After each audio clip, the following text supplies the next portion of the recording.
Ni hao, it's me, Ciscoe Morris, and here's what's coming up on Gardening with Ciscoe. Visit an urban farm where they grow proof that gardening is a year-round endeavor in the Pacific Northwest. If you've got a tree you want to preserve, you should learn about vertical mulching. This soup will make the most of your winter veggies. Learn how to make borscht. Check out the Plant Pick, a toughie that provides year-round interest. Get a sneak peek at Seattle's newest garden. All this and more coming up on Gardening with Ciscoe.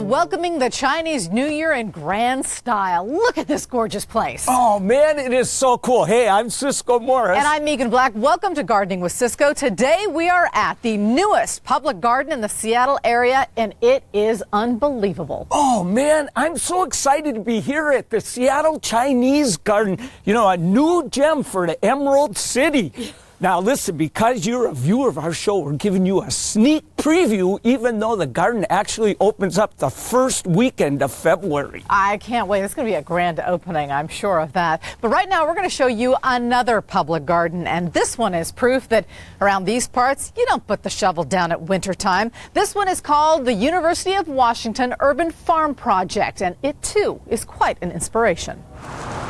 I know you are the coordinator, or at least the advisor for the UW Urban Farm Project here. Tell me what you got going here. Okay, well, we've got fava beans over here. That's our winter cover crop.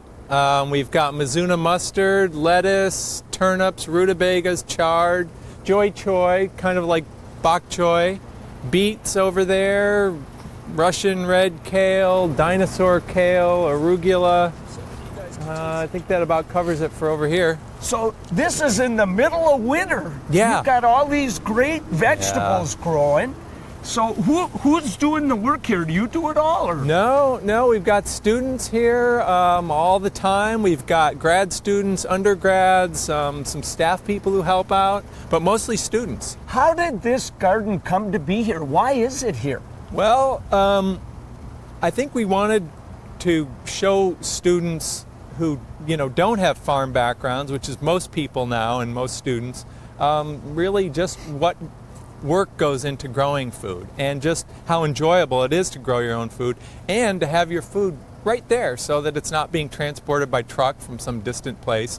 And you know how good the soil is, you know what went into it. It's safe food, so it's good. And I'm interested in humans and the environment and the connections that are behind that relationship.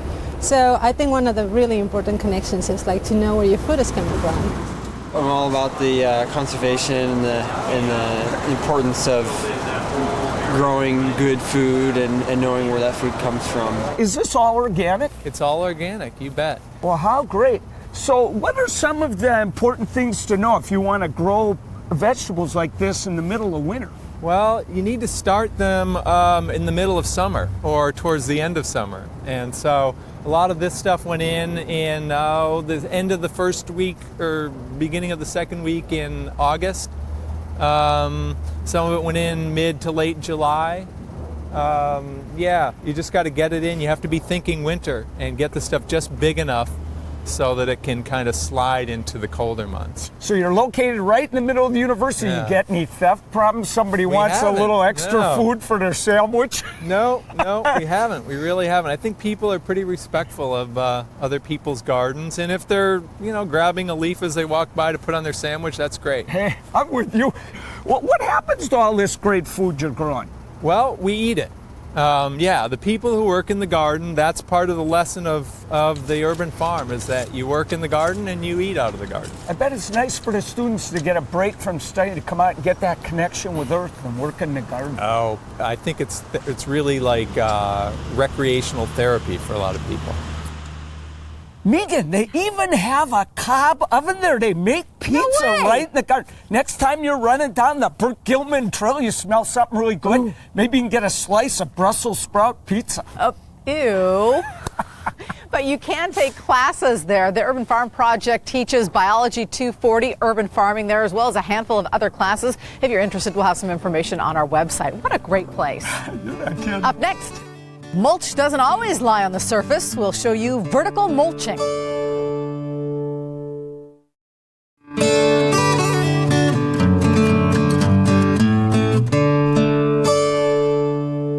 Welcome back to Gardening with Ciscoe from the Seattle Chinese Garden. We are inside the Knowing the Spring courtyard right now. It's brand new and absolutely gorgeous. Yeah, and it's trying to snow. Wouldn't you know it? Hey, there's a little sunshine. I see it. Right. You know, wintertime is the time where we all get out, don't we? And we spread that layer of mulch to protect our garden beds. But usually you do it horizontally. Yeah, but vertical mulching can actually help trees. Our friends at Hendrikus Organics showed us just what they were talking about.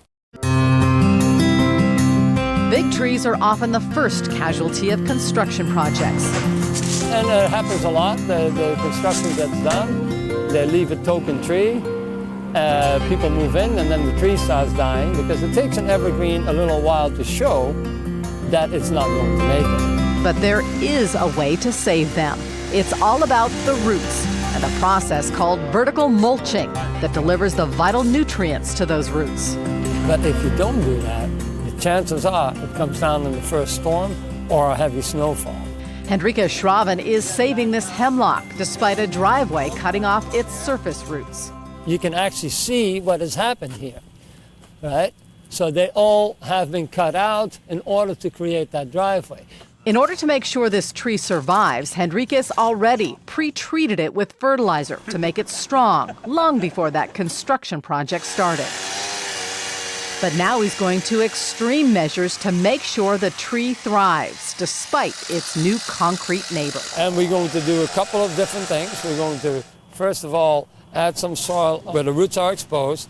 We're going to do some vertical mulching by drilling, giving it extra enzymes and mycorrhiza, which is normally around the roots of plants. First, he exposes the roots, then trims off their dead ends. It's just basically, so it's a nice clean cut, it's not torn. Then he mixes the magical mulch material, soil, compost, 2 different soil enhancers, and something called Start Right that will encourage the all-important links between plant roots and the fungi in the soil. And those new roots will just love this stuff. He uses an ultra-heavy-duty drill to make the vertical wells he'll put this good stuff in. Then these go in. Now that's what I call a pill. I don't think the pharmaceutical companies sell too many of these because they are filled with organic goodies as opposed to chemicals. So here we go. This is your medicine for the tree. And these guys will really help out for the stress levels of any plant, any tree. We use them on fruit orchards. We use them on any type of tree or shrub, especially after a major transplant of a large tree or a large shrub. These are amazing. The most important part of these guys is they have to be in contact with the roots. The soil and fertilizer mix go in on top of the microcaps. Everything that goes in here will feed the tree and encourage strong root growth. And don't be afraid to get your hands dirty. Don't panic, it's all organic. And one thing you probably have noticed, what I do is I usually never wear gloves, and I use my bare hands for planting, for doing all kinds of stuff. And that keeps me in touch with the earth. Because energy is energy. And you can feel when it's right, and you can feel when it's wrong. So I hate to wear gloves because they take away from getting that feeling of the soil. Unless it's freezing cold, of course. That's a different story. I might, go the other way. Essential soil goes over the top of the whole project. Then good decomposed compost finishes it off. So what I'm doing is I'm just giving it basically what the forest ends up doing in many, many years. We do here in a half an hour. So that's the difference, but it still has the same effect. Even though it doesn't have a forest around it anymore, this tree should live for a good long time. Forever. Forever, like for as long as nature allows it to be, because it'll be healthy, it will do just absolutely fine, and then it will carry on with its own life.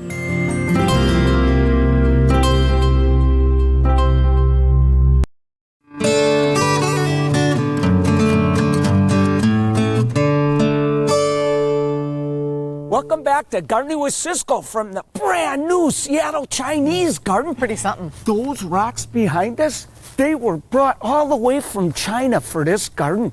They're incredible. They look Chinese. I want some of those swear. for my garden. Oh, Getting them man. here is a trick, though. You know, this time of year, it's hard to have good fresh vegetables Isn't it? in the garden, but there's one that's available, cabbage. Oh, joy. Oh, don't look so excited.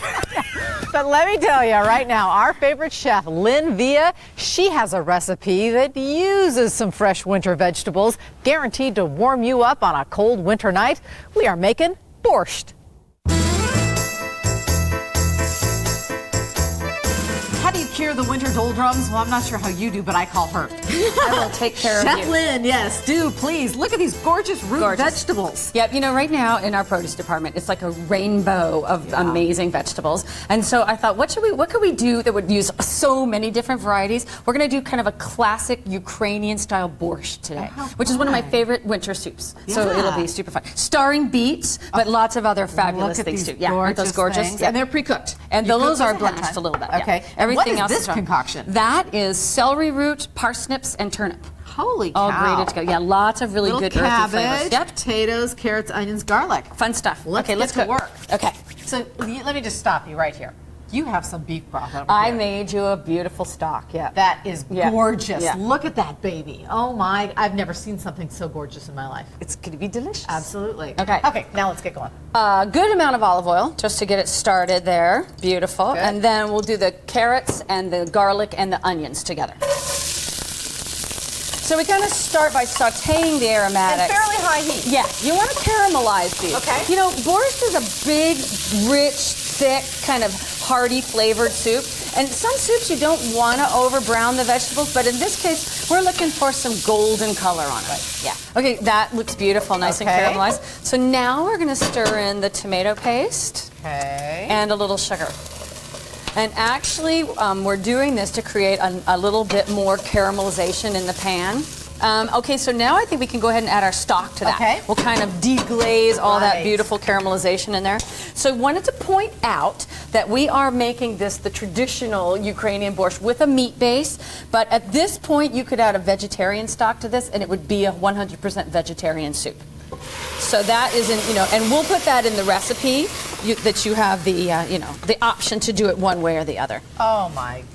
Oh my. So those are just long simmered short what ribs. Is it? What spice do There's I a little smell? allspice in there. Is what I smell. So now we can add the potatoes. Okay. At this point, actually, the potatoes, the cabbage, all the root vegetables, except for the beets, go in. Okay. It's got a cabbage. Shredded cabbage.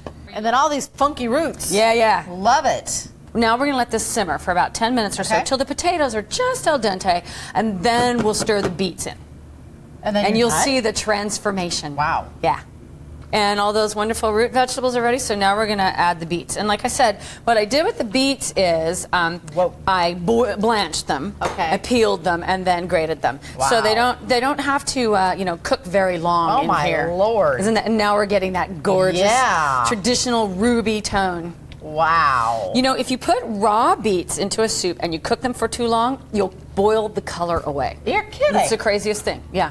We'll just season it up a little bit. Little some fresh vinegar? dill and a little vinegar. And then let's give it a nice, generous amount of cracked black pepper. And then I think we can go ahead and add some salt to that too. All right, and that's it. You know what? we're Then ready that's to ready go? to serve. So shall I Let's do give you a it. taste? Let's do it. So a little sour cream. Yeah, may I garnish you out here? Absolutely. Got a little sour cream for you. Okay. Yeah, very traditional. For this, and then another little bit of fresh I dill love when there. the cook wants some of her own stuff. Definitely. I've been waiting. Okay, let's do it.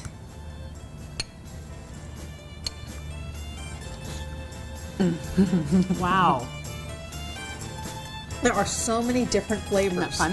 All right. It is good. Yeah. That is, oh, and it's Yeah. beautiful. Yeah, I love this. I love it. Thank you.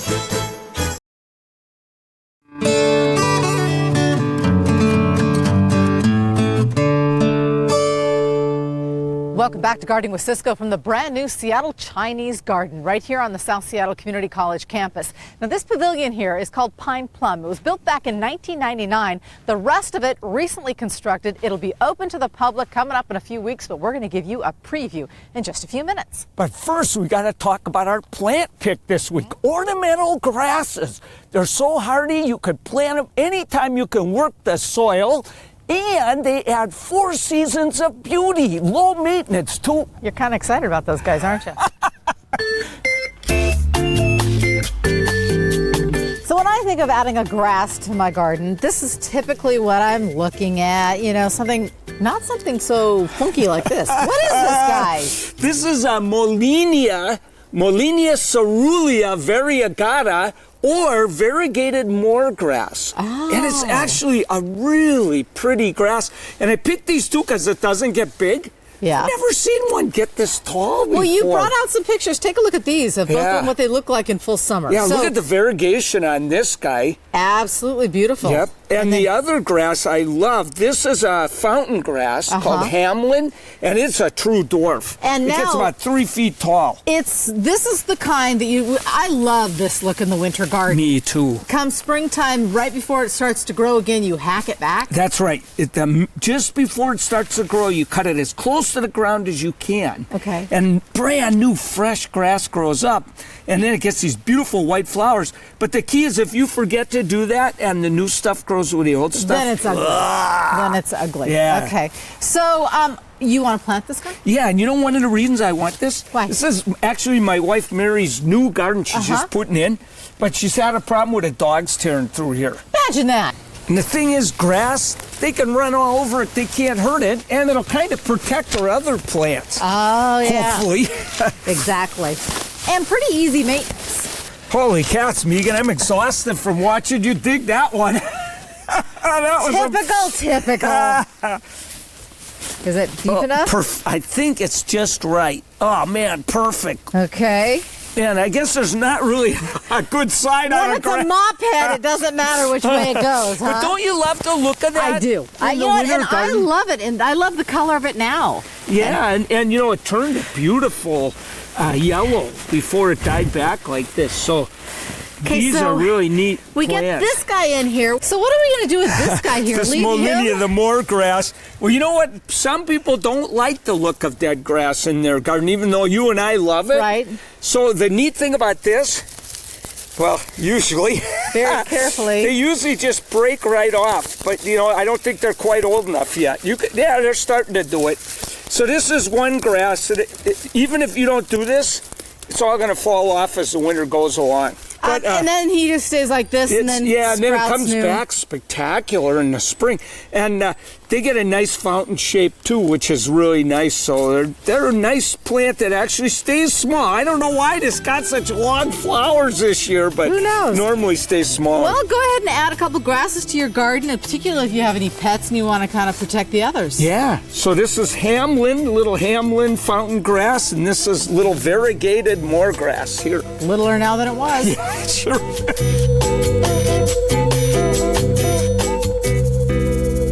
We've been having so much fun exploring the brand new Seattle Chinese Garden. It's going to open to the public February 6th. So you don't have to wait until then to come, although you might want to come here for that. We have a preview right now. This more than 5-acre Seattle Chinese Garden is one of the biggest Chinese gardens outside of China.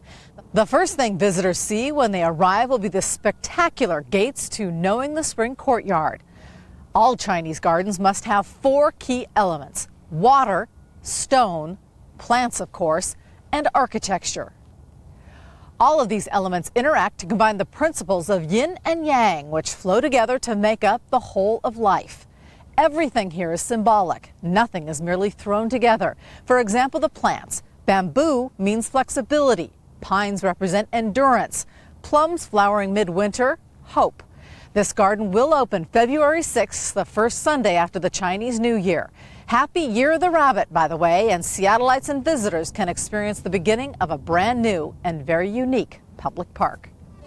Now, for more information about the Seattle Chinese Garden, just head off to our website, king5.com, and click on Gardening with Ciscoe. Thanks so much for joining us today. It was so much fun to welcome this brand new public garden to our community. I can't wait to see it develop throughout all the seasons. Oh, I can't either. And make sure you go out and check for the yin and the yang in your own garden. Now, I think that I'm yin and you're yang. And I think perhaps you need your chi checked. Wait a minute, I got good chi.